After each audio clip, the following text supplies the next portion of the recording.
us. Tell us a little bit how you're travelling now. It must be 4 years since Dylan died. Yeah, it's gone rather quickly. I've had Zara a few years later, a daughter, and 3 weeks ago I've had a new son, Zachary. So that's obviously taken up a lot of our time and focus, and has helped us to continue moving forward.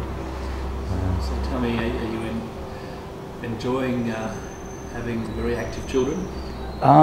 Yeah, it's been tiring.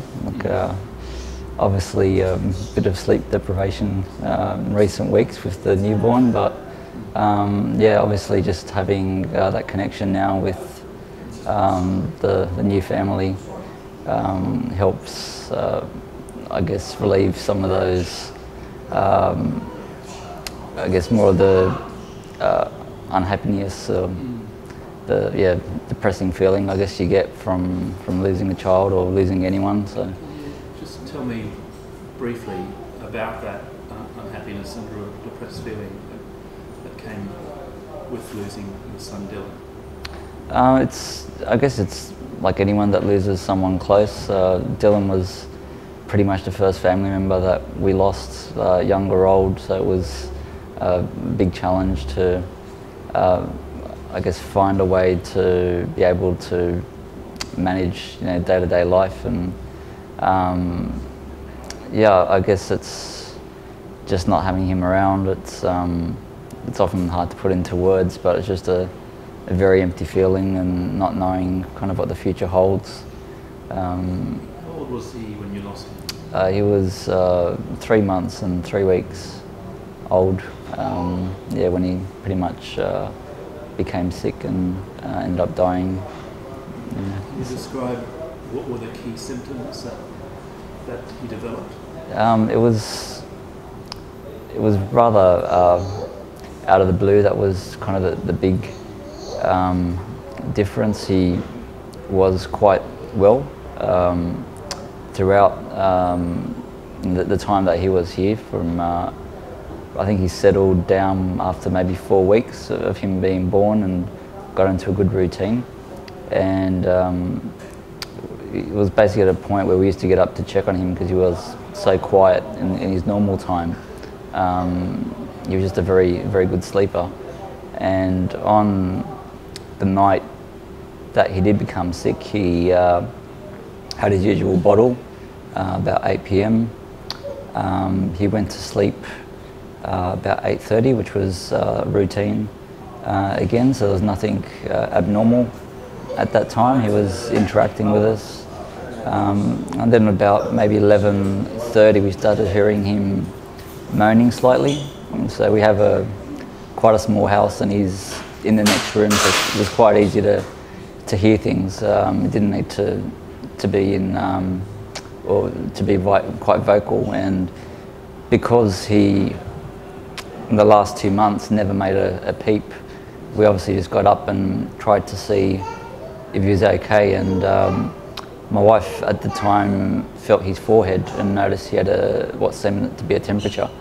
And I think at the time we checked his temperature, and I think it was around 38 at the time. And back then I didn't even know what the temperature or the average temperature was for a child. So a little bit confused. He didn't seem overly sick. It was just a bit of moaning and discomfort, but because it was just kind of really out of the normal for him, we're just really confused. There was nothing that kind of prompted that kind of,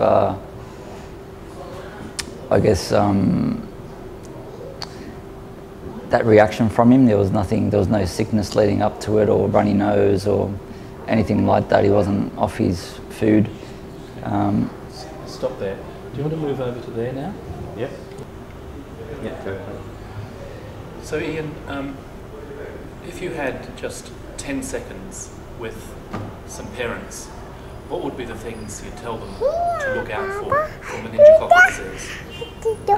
It's very quick changes in the child's nature. see him go from healthy to discomfort in a very short period. It's your hat. Can I have it? We'll do that again. No. Yeah. Can I have your hat? Hold it for you. Put it over here. Yeah. We take it when we go outside, okay? We're inside, so you don't need a hat. Come on. Good girl. Do you want to put it on your head? Okay, that's a good place. Okay, that's very sweet. Leave it there. It's very beautiful. So That's pretty. Can I just jump in there? Sorry. It might just work better because she's quite happy. If she sits on your other knee, Okay. then when she lifts her arms up, it doesn't go in front of Yeah. her face. No worries. Daddy, your daddy's little girl. This way? Jenny's just arrived. Hello, Ian. Do you know Jenny? Hi Ian, I'm Jenny. I don't think we met before. Nice to meet you. So, you're rolling? Yep. So if you only had 10 seconds with young parents, what would you tell them about meningococcal disease? Just to look out for acute changes in the child's appearance, to see him going from healthy to unwell very quickly, just to take them to see the GP and or the hospital if they have concerns, and not to let it go out of control unchecked. What do you think about immunisation for meningococcal disease? I think it's certainly probably one of the ones I would definitely suggest to get straight away. There's just no time to... Can you pretend that I'm not giving you the words? When I say what do you think about immunisation, you'll start with immunisation, I think is. So, Okay, yeah. They may just use your words, not me. Yeah. So if you could not assume that people have heard my question. Okay. So this is a chance for you to say something as a statement as well as an answer. Okay. And so when you're saying that, don't say it and it. Say immunisation. So, yep, okay. Can I sit? Almost finished, Little girl okay? you are. Almost finished, okay? Now hold this one. Almost finished. Good girl. Okay, hold Thank that, you. okay? So, what do you think about immunisation for meningococcal disease?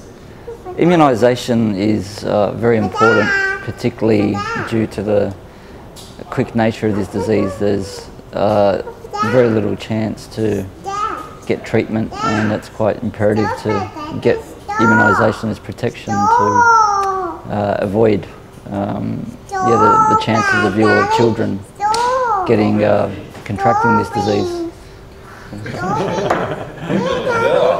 If that happened. And did those signs happen, or was it different signs?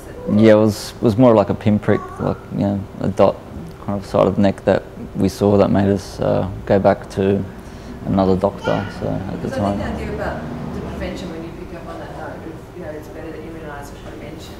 It's the idea that the doctors don't really often know what they're dealing with straight away, so it's better to have the immunisation because it's such a difficult thing to diagnose. Yeah. Yeah.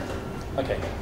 Yeah, well, those two things, and then I think we'll wrap it up. Would you like to comment on how hard it is to diagnose meningococcal disease in relation to Dylan as an example? Yeah. With Dylan, on the night where that happened,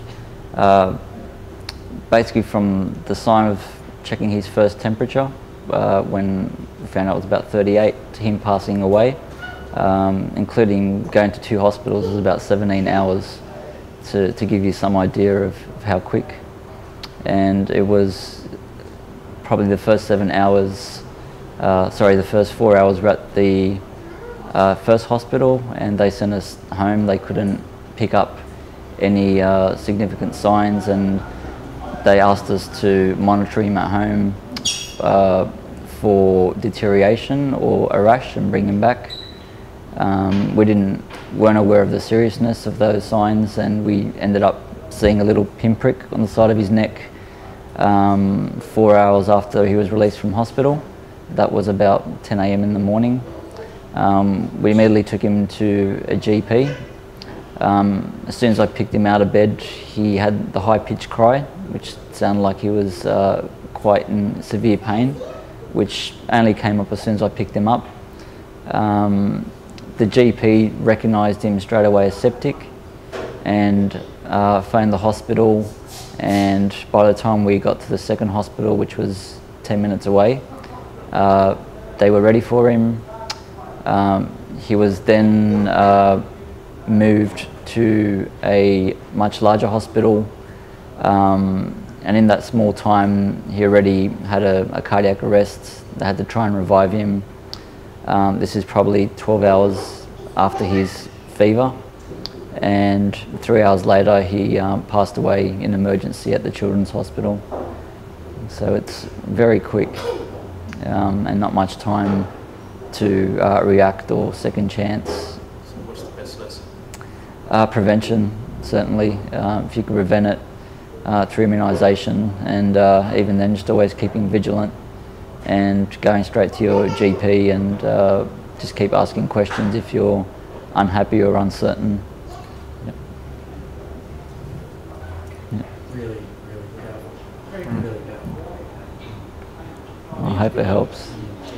I'm half asleep, so You've done really well. yeah, I'm not- Thank you. That's perfect. I think I had about 2 hours sleep. On this little screen, Totally. I'm sure it's going to catch the heart. That's very Oh, powerful. great. Well, I hope it helps. Very great of you again. No worries, anytime, Rob.